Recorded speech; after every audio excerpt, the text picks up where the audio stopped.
Bem-vindos a uma nova edição da ESEC TV, um magazine cultural sobre a cidade de Coimbra, produzido aqui na Escola Superior de Educação. Eu sou a Cristiana e conto convosco nesta viagem.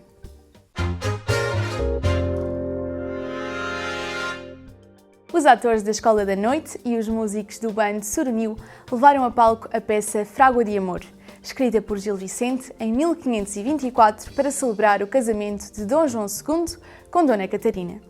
Em cena no Teatro Académico de Gil Vicente, com cenografia de Luísa Bebiano e João Mendes Ribeiro, e encenação de António Augusto Barros.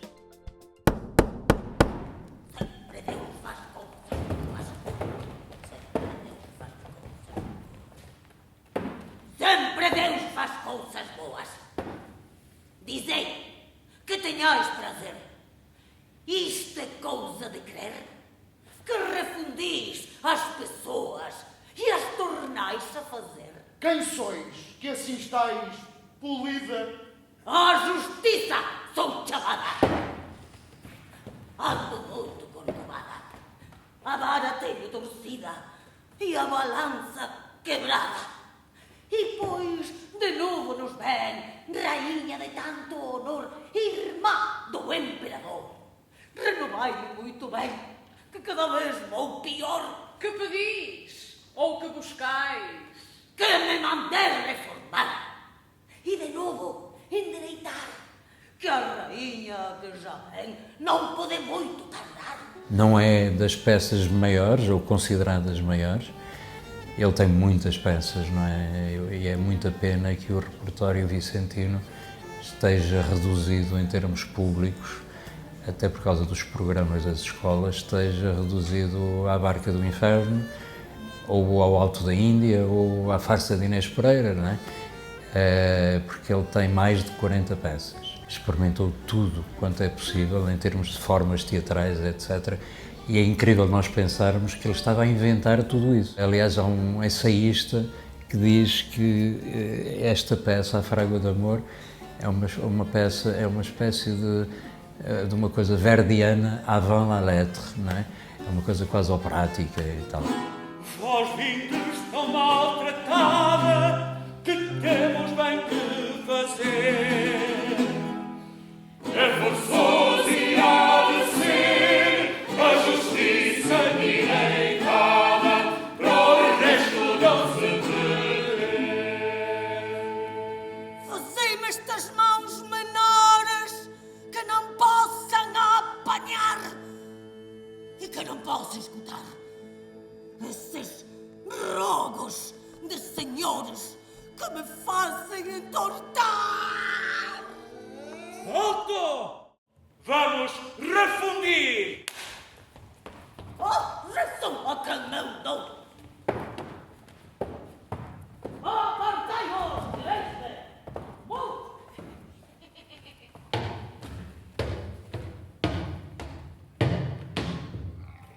Temos muito que amassar! Que já na fragua estou! A frágua, na altura era muito utilizado este termo. Frágua quer dizer forja, forja de ferreiro, não é? E, portanto, ele inventa uma máquina em que existem uns ferreiros que conseguem, dirigidos, liderados por Cupido, o deus Cupido, que ele faz baixar à terra, transformar as pessoas. Se é alto, pode ser baixo, se está muito apaixonado, pode ficar menos. E, portanto, essa é a proposta que o Cupido traz com os seus ferreiros, a propósito do casamento do Dom João III com a Dona Catarina. Para este casamento, ele faz isto, aceita essa encomenda de organizar uma festa, então organiza uma festa com o Cupido e uma frágua, em que ele se propõe refundir a portuguesa gente. Isto é, o Gil Vicente encontrava defeitos na sociedade portuguesa, não é? E ele então escolhe determinadas personagens que vão ser transformadas para que o reino depois funcionasse. Uma das primeiras é a justiça, a figura da justiça. Portanto, a justiça era considerada no tempo do Gil Vicente muito corrupta. Não sei porque que era considerado nessa altura. Há quem diga que é até hoje. E daí, talvez, a chamada atualidade de Gil Vicente. O que de outra sorte. Venha aqui, pois tem a morte. Poderá alimentar-se, mas nunca por coisa forte. A Escola da Noite, e por mão do António Augusto Barros, tem um compromisso muito, quase ético em relação ao Gil Vicente, que é o texto. O texto tem que ser veiculado tal conforme está. Não estou a dizer nenhuma mentira, pois não, Vasco? Nós realmente, a Escola da Noite tem feito muito Gil Vicente, é o nosso autor residente, como nós dizemos. Em determinada altura, aqui, não sei, 2 ou 3 anos, surgiu uma espécie de uma encomenda, não é? O diretor do Teatro Gil Vicente, que na altura era o Fernando Matos Oliveira, conhecedor do nosso trabalho e também do trabalho do grupo do Bando Sorunio, sugeriu e encomendou-nos uma peça que fizéssemos em conjunto. O Bando Sorunio é um ensemble que se especializa na música dos séculos XVI e XVII, com particular foco na música ibérica e, dentro disso, ainda particular enfoque na música portuguesa. Nós temos uma base de suporte filológica que é realizada aqui na Universidade de Coimbra, no Centro de Estudos Clássicos e Humanísticos, no programa Mundos e Fundos, mas depois o que importa é materializar esta música, portanto, e normalmente isso é feito em contexto de concerto, portanto, esta é a primeira vez que de facto temos a oportunidade de inserir esta música junto com o teatro, que é fabuloso, é fantástico.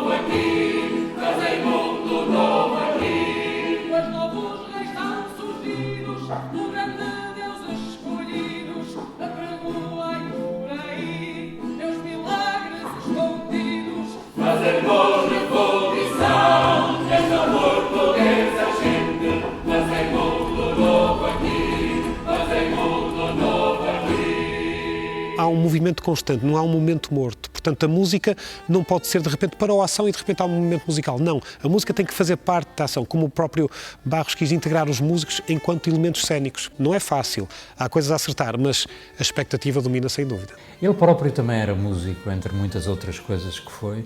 É uma experiência, no contexto geral, rara, até porque também não se faz muito Gil Vicente e faz-se muito menos as outras peças, não é? E, portanto, a Fragua do Amor pareceu-nos uma peça muito interessante para fazer esta experiência.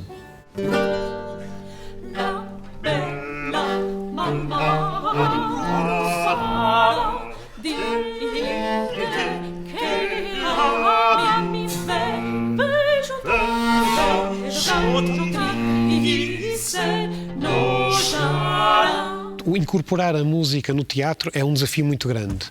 A própria peça, a própria Fragua do Amor, inclui referências a obras que se conheciam na altura, que toda a gente conhecia, portanto, quando na altura as cantassem ou tocassem, toda a gente as iria reconhecer. E algumas delas sobrevivem em manuscritos. Nós fomos esses manuscritos buscar as obras. Depois, compete-nos a nós, em conjunto com o encenador, de facto, ver como é que isto funciona numa leitura contemporânea. As pessoas não têm muito a ideia, no século XVI, que existia, e na primeira metade do século XVI, que existia uma população negra muito expressiva. Nós vemos hoje alguns dos quadros que, inclusive, foram revelados há pouco tempo, e vêem-se, por exemplo, cenas da capital de Lisboa, com a população negra, os aguadeiros, os miúdos que brincavam, etc. Era muito expressiva, não era um ou outro. Eram escravos e faziam as funções, enfim, mais básicas. E aqui aparece um negro que se quer transformar em branco. E depois põe ainda outros, por exemplo, o clero. Ele mete aqui um frade, que é frade, está no convento, como muitos outros que estão no convento, mas não têm vocação nenhuma, nem querem ser frades. Estão lá porque são sustentados e, portanto, é a sua forma de vida. Mas ele quer ser paisano, ele quer sair do convento e quer brincar nas romarias, nas festas, etc. E, portanto, ele pede para ser transformado. Homem que seja pequeno e deseja ser maior, e mesmo alto ser menos, venha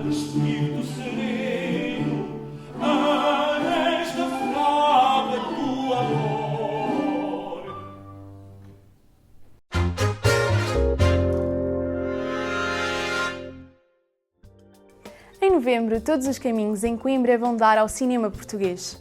O festival mais antigo sobre o cinema nacional celebra 30 anos e traz algumas estreias, masterclasses e debates para acompanhar em várias salas da cidade.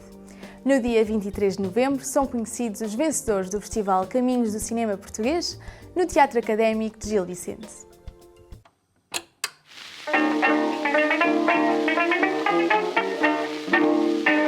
A 30ª edição dos Caminhos do Cinema Português vai pautar-se por ter um momento muito especial, logo na sua abertura, com a entrega do Prémio Carreira, o Prémio ETS, a Luís Miguel Sintra. Erguendo então os olhos para ti. Erguendo então os olhos para mim, a cabeça apoiada no meu seio. Ei-lo que suspenso dos teus lábios. Dos meus lábios. Se queda a olhar-te.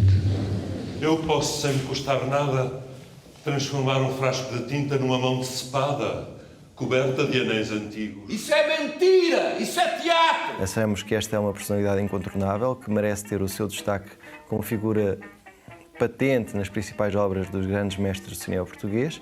Há ainda sempre a questão da programação, temos 3 competições, é um fator de amadurecimento de programação do festival e também do cinema português, em que conseguimos aqui em cerca de uma semana ver mais de 130 filmes, a esmagadora maioria em antestreia, que vai permitir ao espectador mais interessado e ao menos interessado também conhecer aquilo que é o cinema português na sua maior diversidade, conhecer aquilo que são os grandes nomes daquilo que vai ser o próximo ano cinematográfico e, sobretudo, ter a oportunidade de conhecer pessoalmente alguns dos principais intervenientes do nosso cinema. Dentro dos grandes destaques da programação, há sempre aquilo que é a longa-metragem de Laura Carreira, On Falling, um filme que tem ganho prémios nos principais festivais internacionais, mas se estamos a falar de prémios, temos que sempre falar sobre o filme de abertura da Seleção Caminhos, o Grande Tour de Miguel Gomes.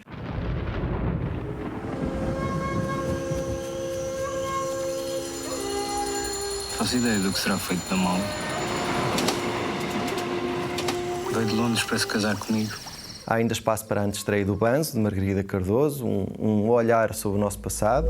Porque choro, porque canto, não posso, nem sei dizer.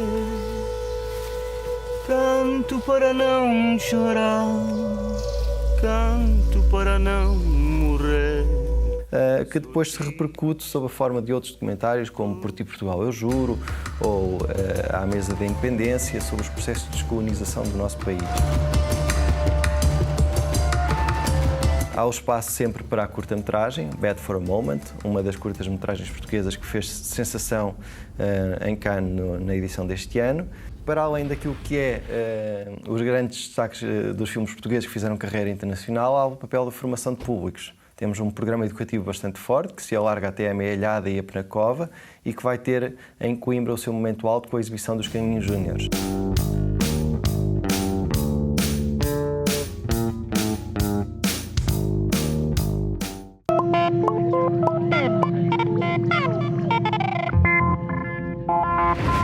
Esta componente de formação de públicos não se esgota na sala de cinema. Há um conjunto de 4 masterclasses com várias personalidades relevantes no nosso cinema, como o João Rui Guerra da Mata, o Bruno Caetano, o Valério Bradel, que nos vêm falar sobre aspectos tão interessantes quanto a interpretação, cinema de animação, direção de arte ou ainda a acessibilidade na cultura, com a Maria Vlachu. E depois isto tudo vai culminar com o simpósio Fusões no Cinema, que no dia 23, na Universidade Aberta, nos vai dar pistas como é que o cinema pode ser um meio educativo e como é que também o cinema pode ser ele próprio um meio de escrita sobre o nosso presente, o nosso passado, sobre o nosso futuro.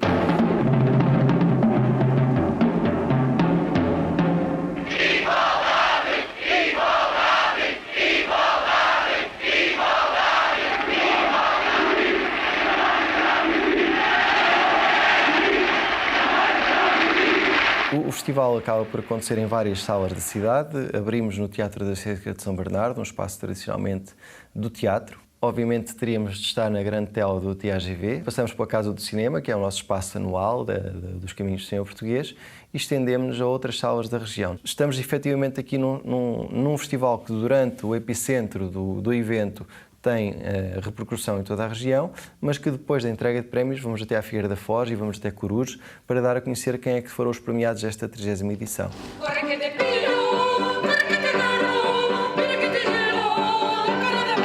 Vamos nós conseguimos, ao longo do tempo, dar a ver muitos dos filmes que de outras formas não eram conhecidos. Há aqui uma grande crise de identidade entre o público português com o seu cinema, mas é preciso que o público arrisque, pois o futuro do cinema português pode estar muito bem junto de vós.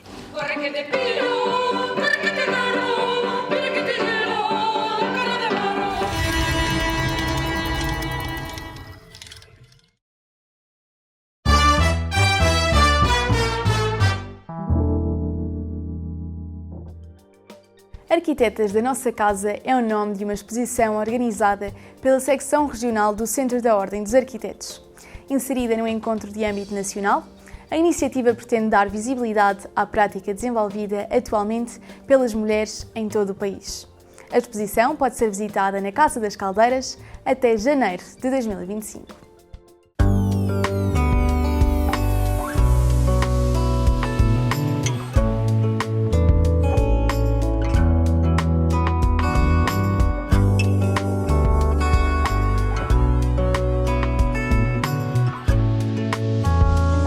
As Arquitetas da Nossa Casa é uma iniciativa que foi organizada pela Secção Regional do Centro da Ordem dos Arquitetos e lançamos uma call no dia 3 de julho, no Dia Nacional do Arquiteto, direcionada para todas as nossas colegas. O intuito desta iniciativa é promovermos o trabalho no feminino das arquitetas a nível nacional.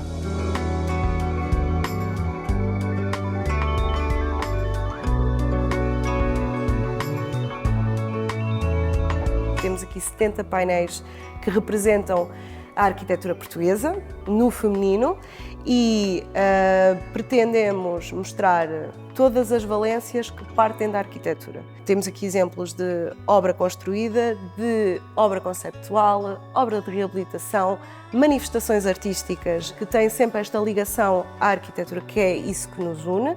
Aquilo que importa aqui enaltecer é efetivamente o modo como o espaço público tem que servir a sociedade, tem que ser inclusivo, tem que contemplar todas as nuances que existem e qual, uma vez mais, esta reflexão do arquiteto e da responsabilidade da arquitetura no espaço público e na vida cotidiana.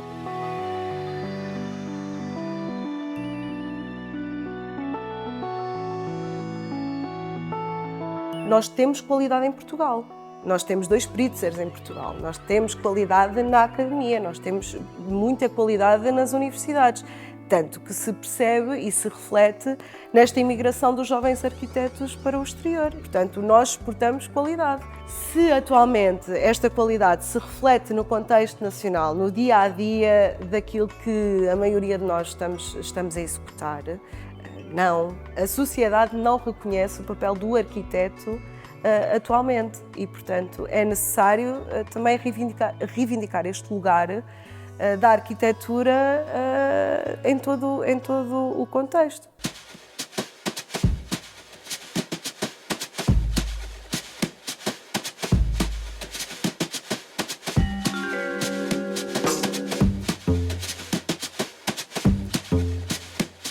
É uma profissão masculinizada, ou seja, o contexto histórico assim o dita.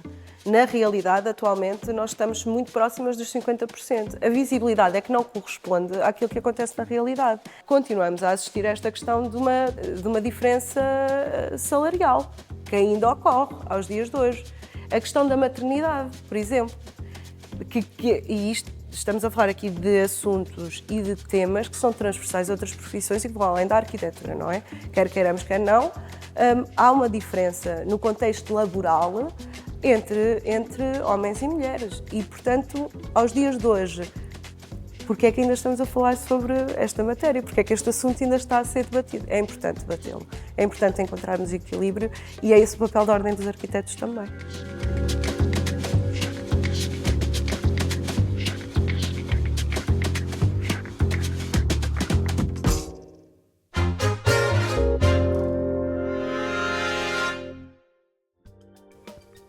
O Coro das Mulheres da Fábrica cumpre 2 anos de existência.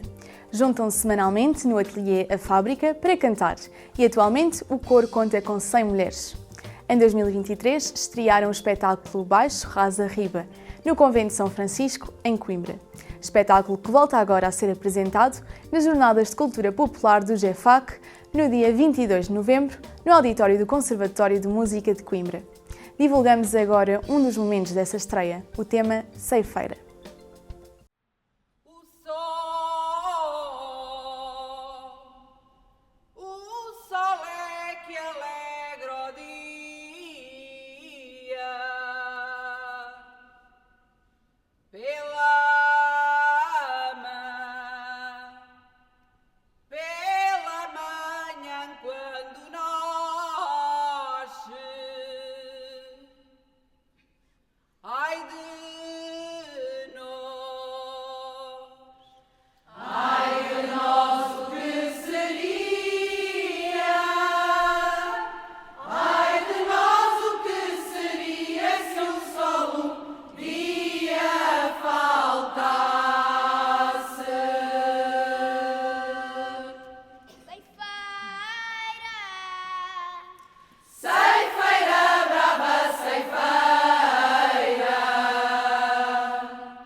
Chegamos ao fim de mais uma edição da ESEC TV.